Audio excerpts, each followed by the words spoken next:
My girlfriend said, I'm moving out, but keeping the apartment since my name's on the lease.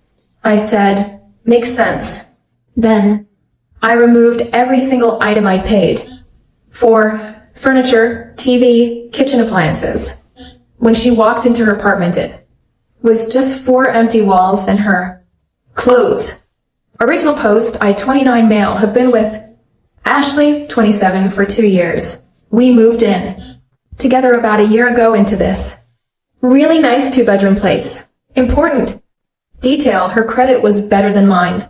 At the time, mine was recovering from some medical debt, so the lease went in her name only, but I paid the security deposit, first month's rent, and furnished the entire place since she was between jobs when we moved in last Monday. She sits me down with this serious expression. We need to talk about us.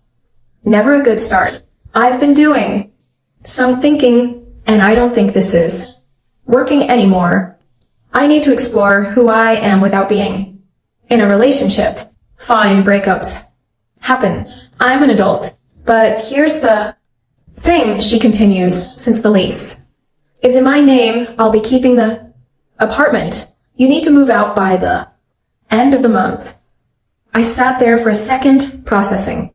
So, you're breaking up with me and kicking me out. I'm not kicking you out.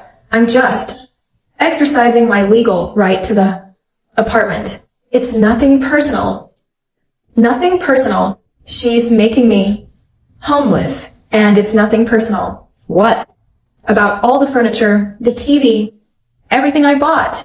She actually laughed. Well, it's in the apartment, so it stays with the apartment. Don't be petty about some furniture, Ryan.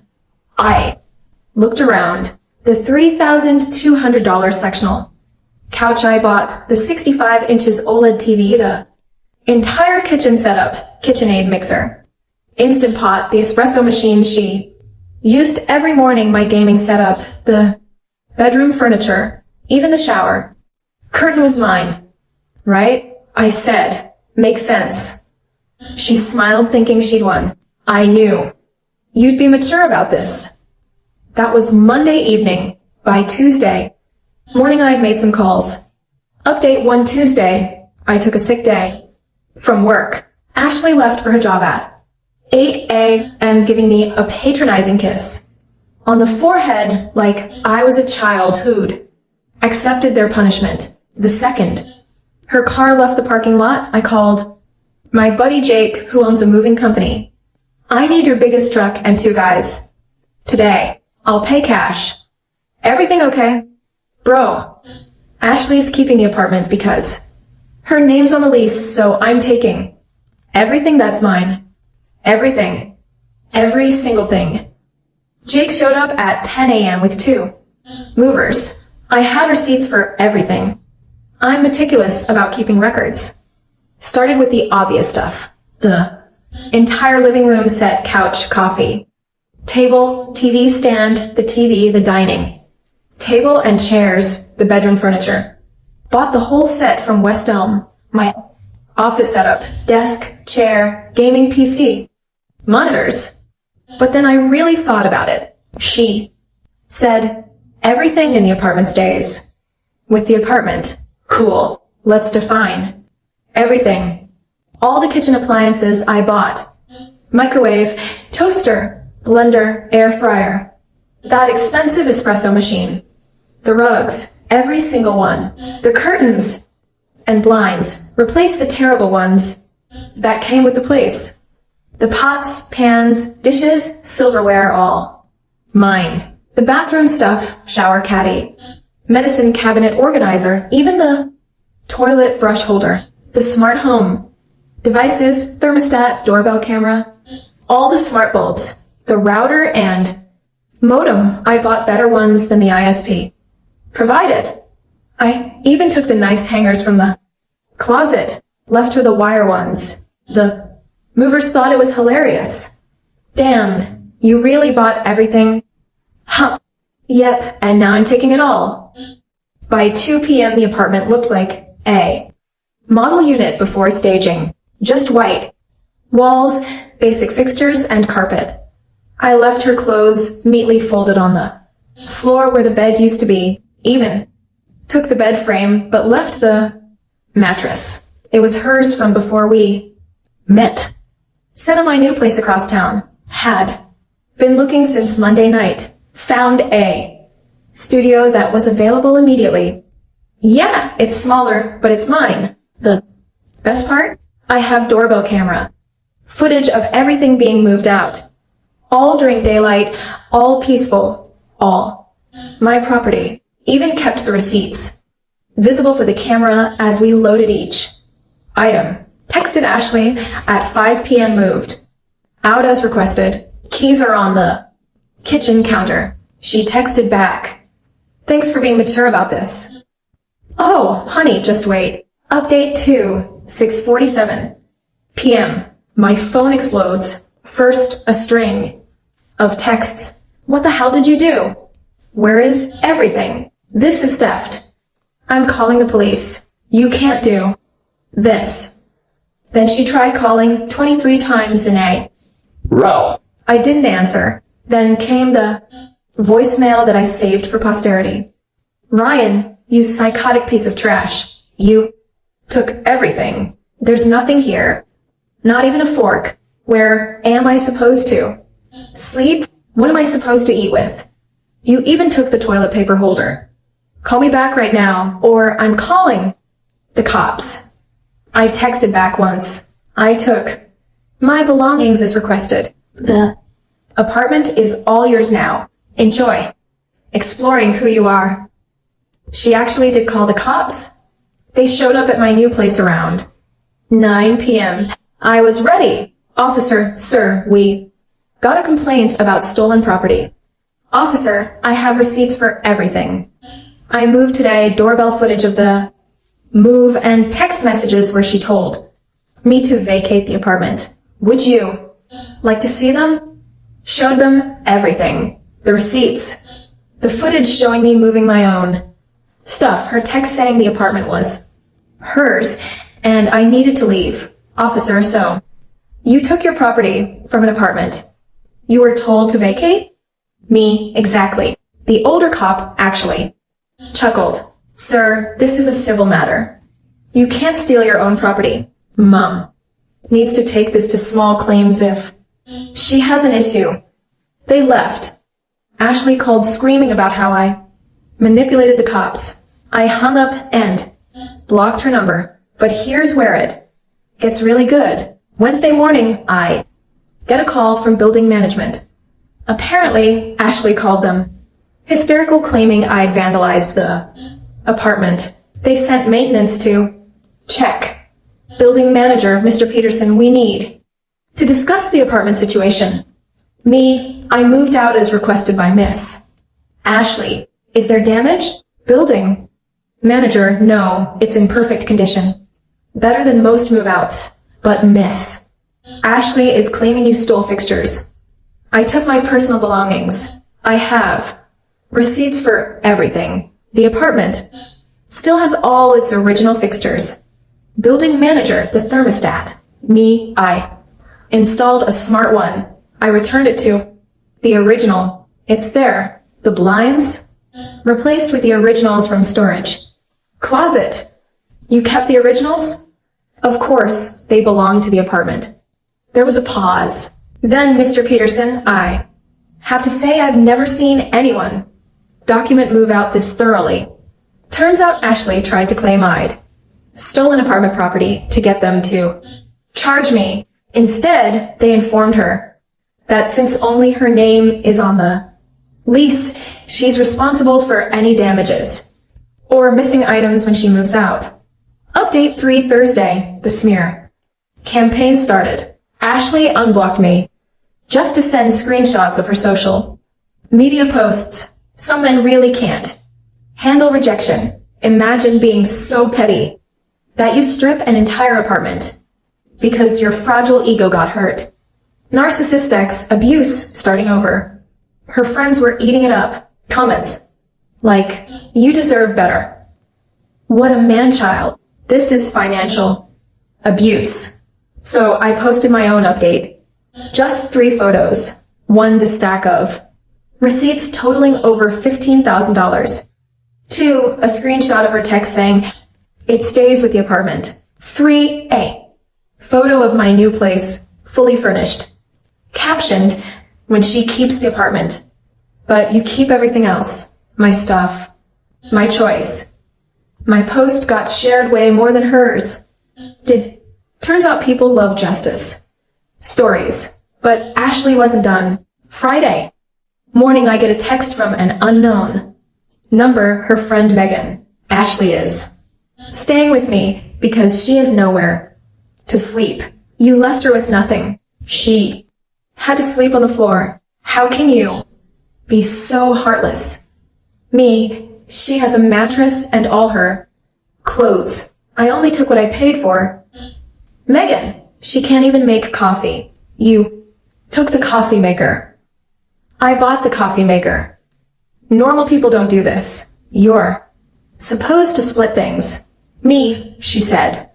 Everything stays with the apartment. Then she clarified that meant my stuff, too. I disagreed and took my belongings. She wanted the apartment all to herself. She got it. You're a monster. She's going to sue. You. Cool. I have receipts. Then came the call from Ashley's mom, Diane. Now, I actually like Diane. She was always nice to me, but this call was different. "Ryan, sweetheart, what happened?" Ashley is hysterical. She broke up with me and told me to move out because the lease is in her name. So I moved out and took my belongings. She says, "You took everything, even the kitchen supplies." I did. I bought them. But honey, where is she supposed to live? In the apartment she wanted to keep. With no furniture? That's not my problem anymore, Diane. She made it clear the apartment was hers. And I needed to leave. I left. Long pause. How much did you spend on all that? Furniture? Me, about $15,000 over the past year. Another pause. And she expected you to just leave it? Yes. I see. Well, that was short-sighted of her. The call ended with Diane saying she'd talk to Ashley about having realistic expectations. Update 4, Saturday. Morning, 7 a.m. There's pounding on my door. Not knocking, pounding. I checked the doorbell camera. Yeah, I took that too and installed it at my new place. It's Ashley with 2 large men I don't recognize. I called through the door. "Can I help you?" "Open this door right now. We're getting my stuff." "Your stuff isn't here. The furniture is mine. We lived together. It's communal property. We weren't married. I have receipts. Please leave." One of the men just opened the door. "Ma'am, let's sort this out." "Sir, I don't know you. I'm calling the police. If you don't leave, go ahead, call them. I'll tell them you stole from me." So I did. Told dispatch there were 3 people trying to force entry to my apartment. Cops arrived in 10 minutes. I showed them the footage of the pounding, the threats to get stuff. The 2 unknown men. The cop asked Ashley, "Ma'am, do you have proof this property is yours? We lived together. It's common law." Cop, this state doesn't recognize common law marriage. Do you have receipts? Ashley, he has the receipts, but it was for us. Cop, ma'am, without proof of ownership, you need to leave. This is harassment. The 2 men, turns out they were her cousins, apologized to me directly. One of them said, "She told us you robbed her." I showed them the receipts on my phone. They looked disgusted and left. Without her, Ashley had to get an Uber home. But the best part happened Monday. I get a call from her friend Brittany, who was supposed to be Ashley's roommate. In a few months, they had plans for me to move out and Brittany to move in. Brittany. Hey Ryan, weird question. Did Ashley have a furnished apartment when you met? Her? No, she was living with her parents. Why? She told me the apartment came fully furnished and she was doing me a favor, letting me move into such a nice place. I furnished that apartment every stick of furniture. She was going to charge me $400 extra for a furnished place with furniture that wasn't hers. That thanks for the heads up. Brittany not only backed out of moving in, she also told their entire friend group about Ashley's plan to rent my furniture to her. Update 5, Tuesday. I get served with small claims court papers. Ashley is suing me for theft of communal property, emotional distress, loss of peaceful enjoyment of residence. She's asking for $20,000, more than I even spent on the furniture. I hire a lawyer friend for a consultation. He looks at the paperwork and laughs. She has no case. You have receipts. She has text admitting the apartment is hers alone, and she told you to leave. This is going to be embarrassing for her. But then something beautiful happened. The apartment complex called me. Remember that nice building manager, Mr. Peterson? I'm not supposed to do this, but I thought you should know. Miss Ashley hasn't paid November rent. She's claiming she can't afford it because you stole her money by taking the furniture. But rent was due before I moved out. Exactly. She's been served with a pay or quit notice. Thought you might want to know in case she tries to claim this is somehow your fault too. I didn't have to wait long. Thursday, Ashley's mom Diane calls again. Ryan, Ashley is being evicted. That's unfortunate. She says it's because you took everything. Rent is the same whether the apartment is furnished or not. She quit her job. What? When? 2 weeks ago. She said she was going to manifest her dream life and didn't need corporate oppression. I almost dropped the phone. She quit her job before breaking up with me. She was planning to have me pay for everything. While she found herself. Diane, she thought you'd leave the furniture and keep paying half the rent until she found someone else. Me, why would I pay rent on an apartment I can't live in? That's what I asked her. She said it was your responsibility as a man to make sure she was comfortable. Even her own mother sounded disgusted. Update 6, court day arrives. 3 weeks after the breakup, Ashley shows up in a suit that's way too formal, like she's going to the Supreme Court. I'm in khakis and a polo. My lawyer said to look responsible, but not overdressed. The judge reviews the case. Ashley goes first. Ashley, Your Honor, we built a life together. Everything in that apartment was ours. He vindicatively stripped it bare, leaving me with nothing, causing me severe emotional distress and financial hardship. Miss, were you and the defendant married? No, but did you have any written agreement about property? No, but there was an understanding. I'll hear from the defendant. My lawyer stands up. Your Honor, my client has receipts for every item, totaling $15,247. He has text messages from the plaintiff stating the apartment was hers alone and he needed to vacate. He has doorbell footage of him peacefully removing his belongings during daytime hours. The plaintiff called the police who determined no crime was committed. Judge reviews the evidence. Miss Ashley did. You sent this text saying the apartment is mine. You need to move out? Yes, but did you tell him, and I quote, everything in the apartment stays with the apartment? I meant, did you or did you not say that? Yes. Case dismissed. The defendant removed his personal property from a residence he was told to vacate. Plaintiff owes court costs. Ashley starts crying. This isn't fair. He left me with nothing.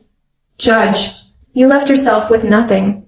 When you assumed someone else's property was yours. Next case. Outside the courthouse, Ashley's mom is waiting. She doesn't say anything to Ashley, just walks up to me. I'm sorry about all this, Ryan. You're a good man. She needs to grow up. Mom, whose side are you on? The side that didn't quit their job to manifest nonsense while expecting someone else to pay their bills. They left arguing. Update 7. It's been 2 months now. Here's where everyone ended up. Ashley got evicted. She moved back in with her parents who made her get a job at a call center. She has to pay them rent. She tried dating apps with photos from the old apartment to look successful.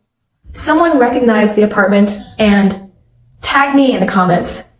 Isn't this the place you had to strip empty because she tried to steal your stuff? Her profile got roasted so hard, she deleted it. Brittany, the friend who was going to move in, spread the word about Ashley's scam. Ashley lost most of her friend group. Megan still defends her, but even she wouldn't let Ashley move in with her. The apartment? The complex rented it out. Immediately, the new tenants actually messaged me on Facebook because they found my name on some old mail. They said the place was beautiful, but completely empty, and asked if I knew what happened. I sent them the link to my viral post. They said it was the best apartment drama they'd ever heard. My new place is smaller, but it's perfect for me. I got a promotion at work. Turns out not. Having relationship drama improves your performance. I'm dating someone new, Sarah, who actually owns her own furniture and doesn't believe in manifesting rent. Money. Ashley texted me last week from a new number. I know you hate me, but I wanted you to know you really hurt me. I thought we were building something together.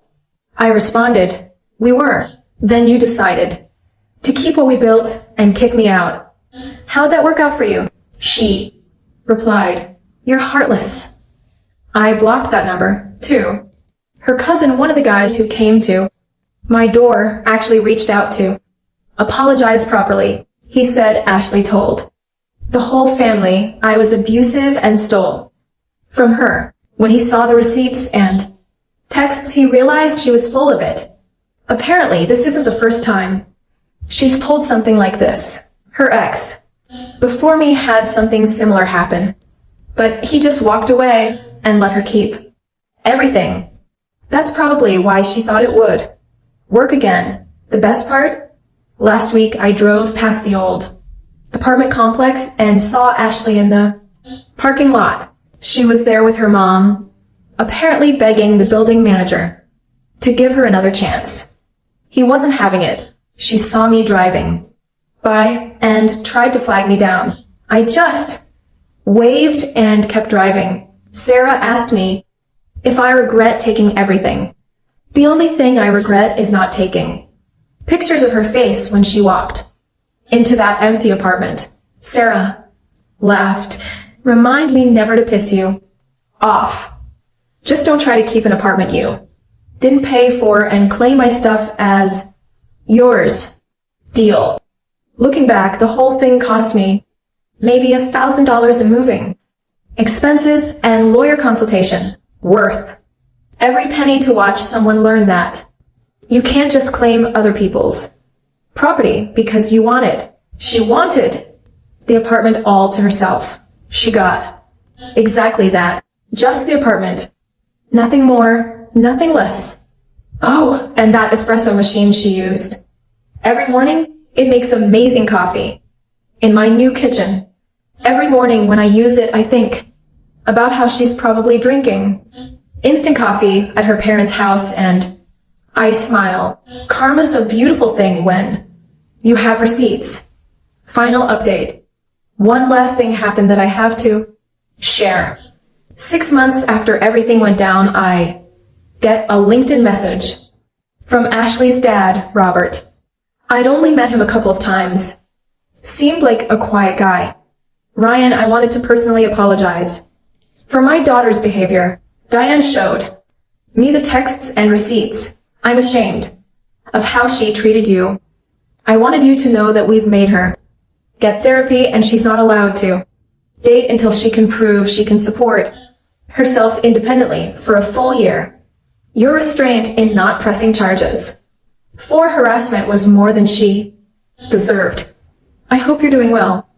I responded, thank you, Robert. I appreciate this message. I hope Ashley learns from this experience. He replied, she's learning. She asked us to buy her new furniture. We told her to check Facebook Marketplace and garage sales. She said that was beneath her. She's currently sitting on a lawn chair in her room using a cardboard box as a desk. Maybe a few more months of that will teach her the value of things. Even her own father knew she needed this lesson. Honestly, I don't hate Ashley. I nothing her. She was a lesson in recognizing entitlement, protecting yourself legally, and the importance of keeping receipts. She thought she found a sucker who would fund her lifestyle while she found herself. Instead, she found herself back in her childhood bedroom, sitting on lawn furniture, working at a call center, being forced to actually grow up for the first time in her life. And me, I'm typing this from my new apartment on my expensive ergonomic desk chair, looking at my wall-mounted OLED TV, about to make dinner for Sarah using all my kitchen appliances. Life's good when you don't let entitled people walk all over you. The moral of the story, if someone tells you to leave but thinks they're keeping your stuff, take them at their word on the leaving part, but your stuff, that goes with you. Every single thing.